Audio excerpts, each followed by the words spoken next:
Prime Minister Malcolm Turnbull's much-hyped Snowy 2.0 expansion has been given the green light. However, the scheme could cost 125% more than first thought and won't be switched on for at least 6 years.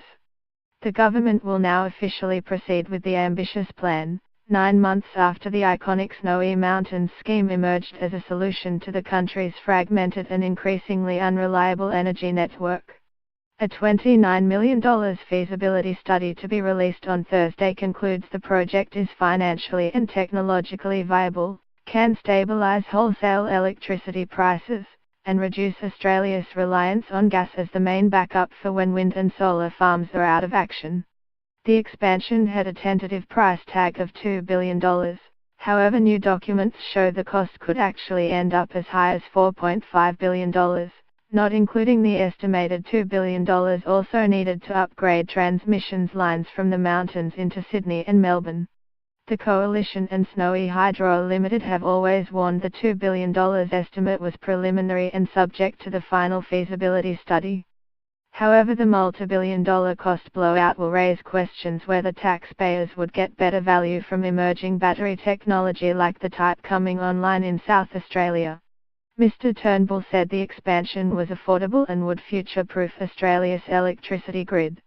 It will not only deliver a more affordable and reliable energy system but will also generate jobs and grow our economy.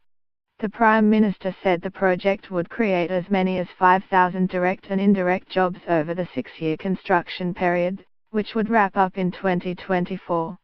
In a new development, Snowy Hydro Limited will also announce on Thursday it can finance the project itself using savings and borrowings, meaning it won't be directly funded by the taxpayer out of the federal budget. The company, which last financial year made a $310 million profit, is 58% owned by New South Wales, 29% by Victoria and 13% by the Commonwealth. Mr. Turnbull had flagged a federal buyout of the company, but those plans have stalled. The cost of the new transmissions lines is expected to be borne by power distributors and in turn, consumers.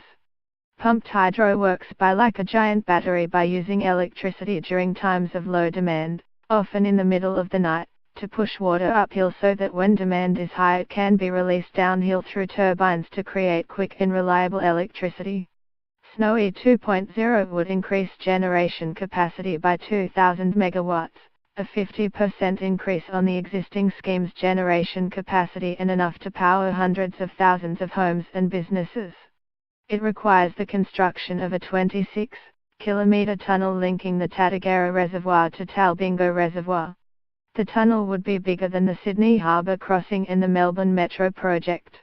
Previous estimates have suggested enough rubble to fill 4,000 Olympic swimming pools will need to be excavated to make way for the tunnel and a cavern to house a new power station. The plant would be built up to 800 meters underground.